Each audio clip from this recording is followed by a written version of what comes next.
Yo les voy a presentar el proyecto por el cual trabajé en este año, el cual tiene por nombre Estudio del Sistema de Liberación de Ácido Fólico con micropartículas de almidón polietilenglicol en condiciones gástricas simuladas en presencia de la enzima pepsina y la amilasa.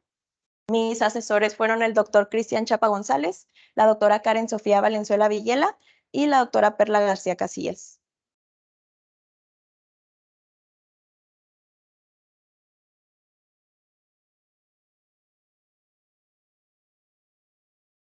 Como contenido de la presentación, voy a empezar dando una introducción de conceptos básicos que se van a ver durante este proyecto. Voy a dar el planteamiento del problema y su justificación para pasar con los objetivos por los cuales opté por desarrollar en este proyecto. Después pasamos hacia la metodología en donde se desarrollaron los procesos para realizar dicho proyecto. Posterior pasamos a los resultados y después a las conclusiones que se obtuvieron durante este proyecto y por último las recomendaciones para trabajos futuros. Como introducción quisiera empezar hablando de un sistema de liberación. Se le denomina administración de fármacos a la tecnología utilizada ya sea para aplicarse a un medicamento para llegar al cuerpo humano en un lugar determinado del cuerpo en donde se va a absorber y liberar.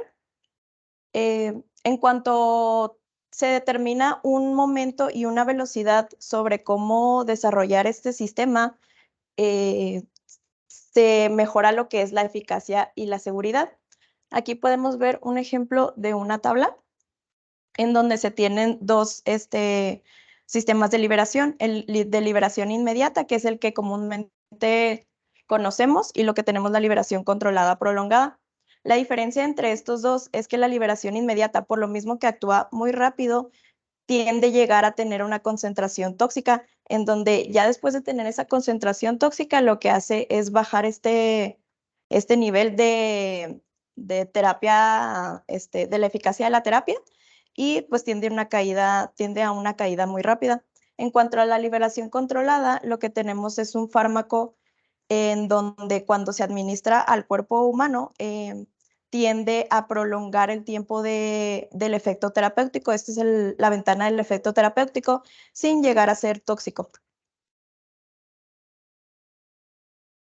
Quiero mencionar también que los polímeros son compuestos químicos, los cuales están compuestos por cadenas en donde sus moléculas están unidas entre cadenas de unidades básicas repetidas. Estos polímeros son los más utilizados en aplicaciones biomédicas debido a su biodisponibilidad, a su biocompatibilidad y a su degradabilidad flexible. Quiero pasar con el almidón, el cual es un termoplástico natural. Este es se le denomina un polisacárido, es decir, es un polímero de monosacáridos unidos entre enlaces glicosídicos. Se compone aproximadamente de un 23% de la amilosa y un 77% de la amilopectina. En cuanto a la amilosa, tiene lo que son los enlaces glucosídicos, que están formados por enlaces, por moléculas de la glucosa. Estos tienen enlaces alfa 1,4, en donde tienen pocas ramificaciones y tienen una forma helicoidal.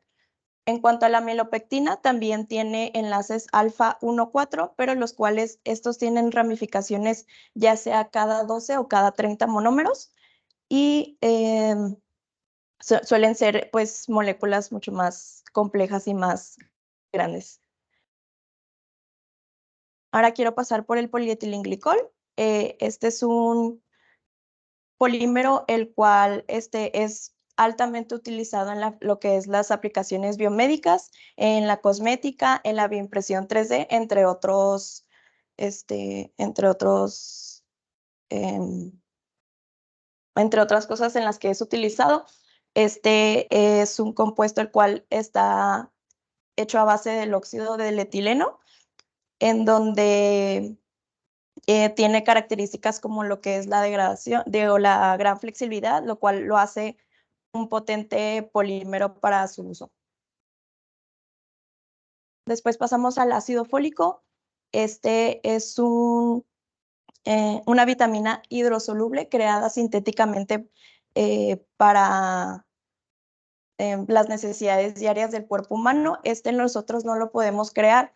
Entonces, lo que necesitamos para satisfacer sus necesidades es consumirlo a base de alimentos fortificados o de suplementos. Pero, sin embargo, en los alimentos o en las fuentes naturales que tiene el ácido fólico no llega a tener la estabilidad suficiente para aprovechar su máxima absorción. Por lo tanto, es necesario como que ponerlo en suplementos. Y nada más faltó uno. Este está compuesto por un anillo de pirimidina, un anillo de piracina, un ácido L-benzanoico y un ácido L-glutámico. Para el planteamiento del problema, quiero mencionar que la insuficiencia del ácido fólico es una de las principales causas. Bueno, se utiliza más bien mucho en lo que es el embarazo, la lactancia y el desarrollo del cuerpo humano. Es esencial en este desarrollo del organismo. Sin embargo, también puede ser muy útil en lo que es la síntesis del ARN y del ADN.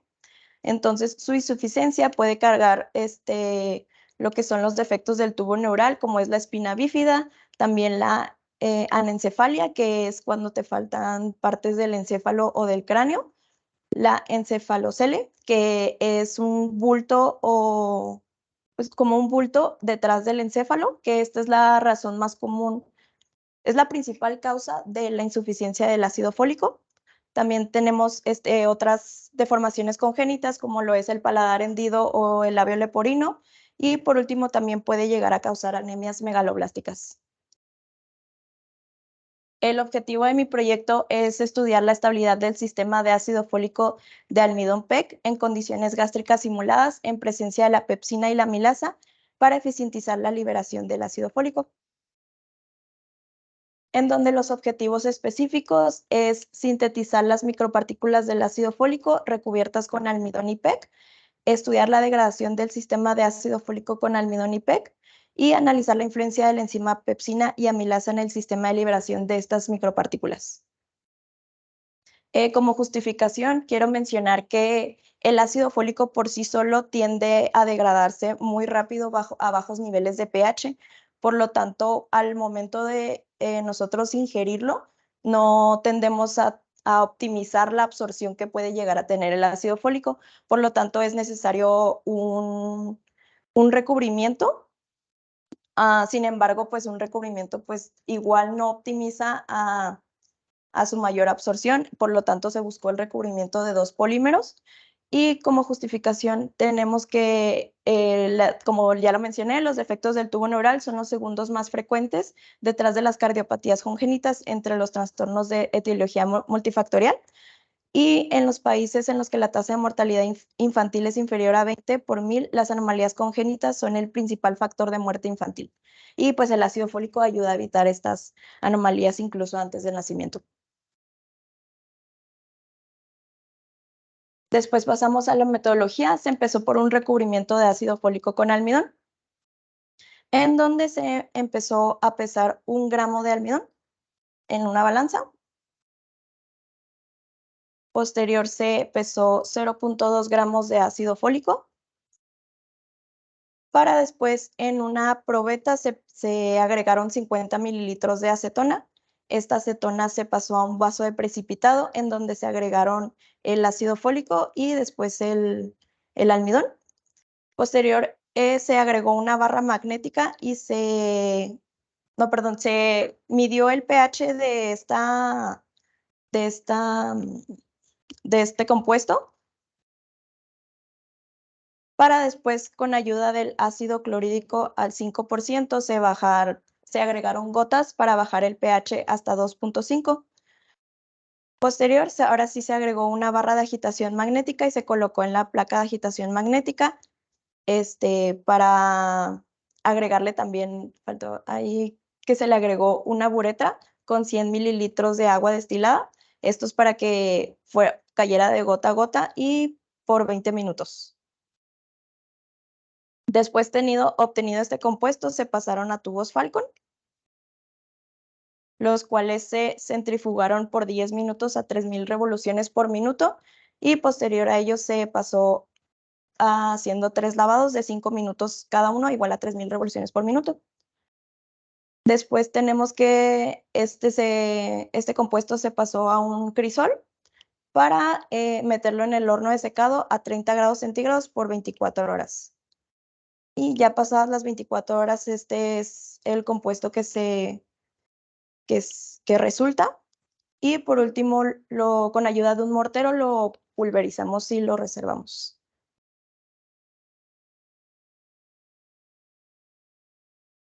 Y para la siguiente metodología se utilizó lo que es el recubrimiento de ácido fólico con almidón y ahora se le agregó el recubrimiento del polietilenglicol. Se empezó pesando 0.05 gramos de las micropartículas de ácido fólico con almidón. Posterior se pesaron 0.5 gramos de PERC 2000 para después continuar con agregando 30 mililitros de agua destilada a un vaso de precipitado y agregando un termómetro hasta llegar a los 40 grados en una platina, perdón. Después, ya llegando a los 40 grados centígrados, se le agregaron primero las micropartículas de ácido fólico por 5 minutos. Pasados estos 5 minutos, se le agregó el polietilenglicol 2000 y se volvieron a pasar otros 5 minutos. Y una vez pasados estos 5 minutos, se le agregó lo que es el hidróxido de amonio al 5%, para subir el pH a 9 a 20 minutos, por 20 minutos. Ya pasado este tiempo, lo que se hizo fue igual agregarlos a tubos Falcon, se centrifugó a 3000 revoluciones por minuto durante 5 minutos y se realizaron igual 3 lavados, ahora con agua destilada, con el fin de alcanzar un pH de 7. Después se pasó al horno de secado por 50 grados centígrados por 24 horas. E igual con ayuda de un mortero se pulverizó la muestra y se reservó. Después obtenemos lo que es la caracterización de estas micropartículas del ácido fólico almidón y del ácido fólico almidón con el PEC. Primero se empezó tomando una muestra del ácido fólico almidón, se puso en lo que es la espectroscopía de infrarrojo por transformada de Fourier para obtener la señal de las bandas específicas de las moléculas. Y posterior se hizo la caracterización por la microscopía electrónica de barrido. Y esto igual con las dos micropartículas, con la de ácido fólico almidón y ya recubierta con el polietilenglicol. Después pasamos a una simulación, se hizo una simulación del ácido gástrico en donde se agregó la enzima pepsina. En esta se agregaron 2 gramos de cloruro de sodio, 3.2 gramos de pepsina, 7 mililitros de ácido clorhídrico y agua hasta llegar a 1 litro de contenido. Y en cuanto a la amilasa, se optó por comprarla vía internet.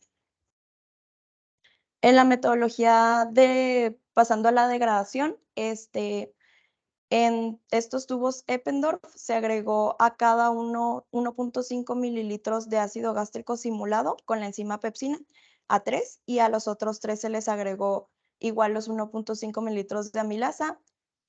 Después se les agregó los 0.025 gramos de las micropartículas de ácido fólico almidón a cada tubo Eppendorf para pasar a lo que es el baño María a 37 grados centígrados.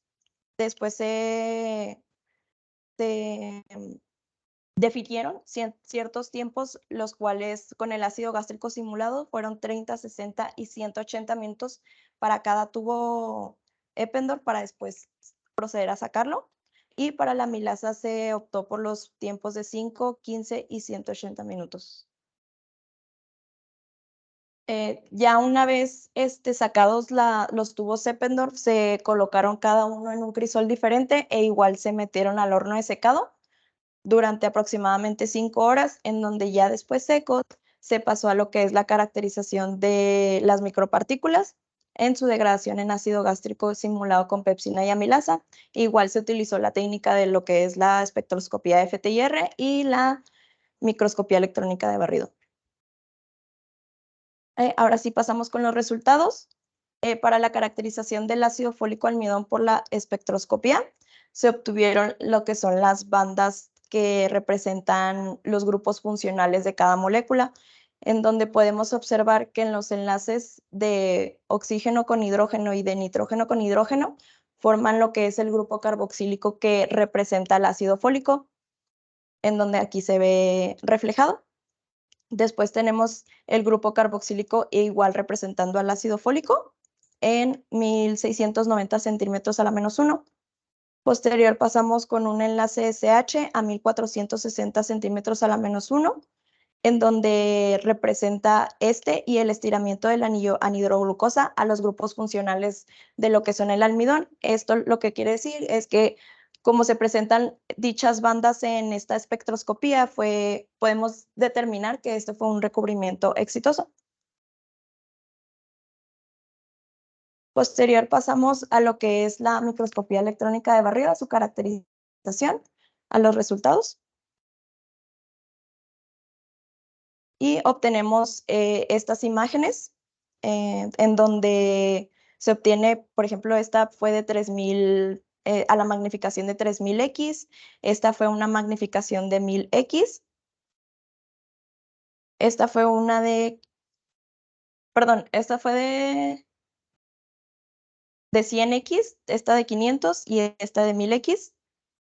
Y por último tenemos la de 3000X, que como podemos observar es una forma de esfera aproximadamente, y pasamos a lo que es la distribución de tamaño, en donde aproximadamente se tiene un tamaño de 5 micrómetros por promedio de cada micropartícula del ácido fólico almidón.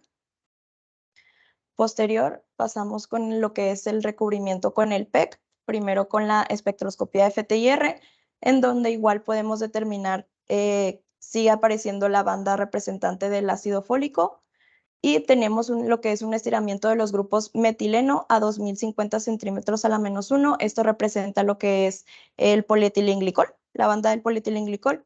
También tenemos lo que es la flexión de CH a 1035 centímetros a la -1, también representante del polietilenglicol, e igual pues los estiramientos de CO y el estiramiento del anillo anhidroglucosa son representantes del almidón, por lo tanto se puede decir que igual fue un recubrimiento exitoso con el polietilenglicol. Después pasamos a lo que es la caracterización por el MEP, obteniendo las imágenes a lo que es a magnificación de 500, después a magnificación de 1000 y a una magnificación de 3000. Para obtener la distribución de tamaño, que como podemos observar se hizo una micropartícula más grande, obteniendo por promedio arriba de 6 micrómetros por micropartícula.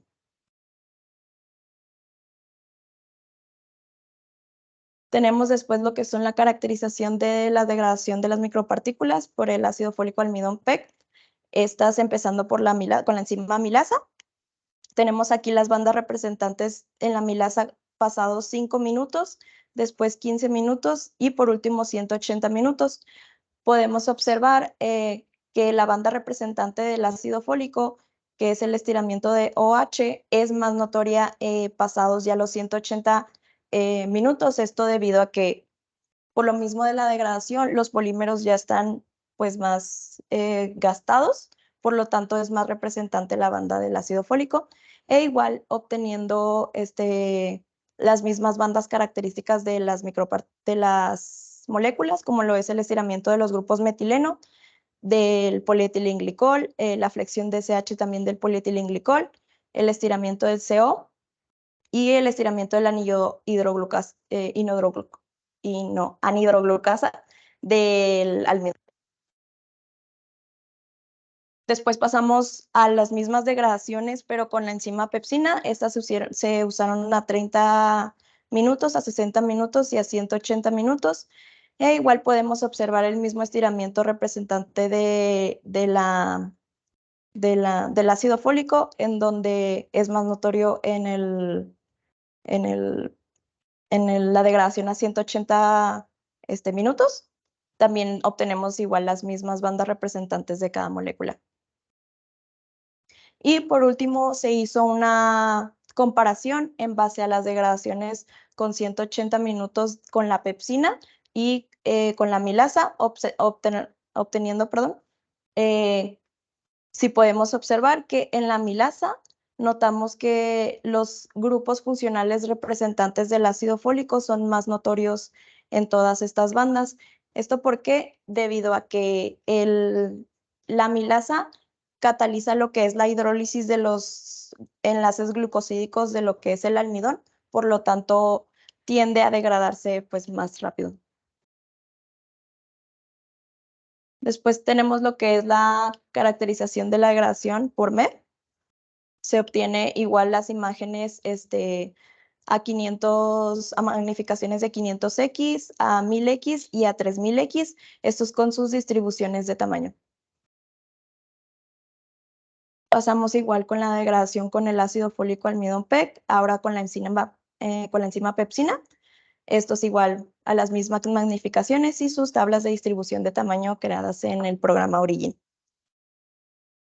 Por último, se hizo una tabla comparativa en donde se tienen las distintas micropartículas y sus distintas degradaciones a los tiempos establecidos, en donde iniciamos con el tamaño inicial. Podemos observar que antes de recubrirse el ácido fólico con el almidón PEC, obtenía un tamaño inicial de 4.96 aproximadamente micrómetros, y ya después de su recubrimiento pasó a un tamaño de 6 micrómetros aproximadamente, lo cual pues podemos determinar por el incremento de tamaño que se hizo un recubrimiento exitoso. Con la degradación de la amilasa pasamos que de este tamaño inicial, que era de 6 micrómetros, se degradó y por lo tanto disminuyó su tamaño, pasando a 4.96 aproximadamente de igual de tamaño. Después tenemos con la degradación de 15 minutos con la amilasa, igual empezando por los 6 micrómetros y disminuyendo aún más que pasados los 5 minutos, bajando hasta 4.38 micrómetros.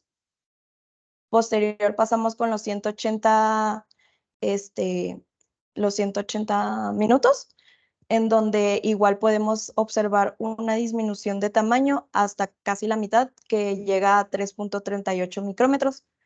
Y igual lo mismo con la pepsina, se tuvo una disminución hasta 4.78 con 30 minutos. Con 60 minutos se obtuvo una disminución también hasta 4.03. Y por último, con las 180 minutos, se obtuvo también una disminución de 3.94. Sin embargo, aquí podemos observar cómo se hizo la comparación en los espectros FT-IR, en donde con la amilasa como cataliza el almidón, tiende a degradarse más rápido, por lo tanto su tamaño va a disminuir y podemos observar que sí es de menor tamaño en cuanto a su degradación con 180 y con la enzima pepsina. Quiero pasar después con las conclusiones, en donde se logró sintetizar las micropartículas de ácido fólico de manera exitosa, recubriéndolas primero con almidón y después con el polímero polietilenglicol. Después se logró degradar las micropartículas a los distintos tiempos establecidos. Se utilizó la enzima pepsina y la amilasa en el sistema de liberación de las micropartículas.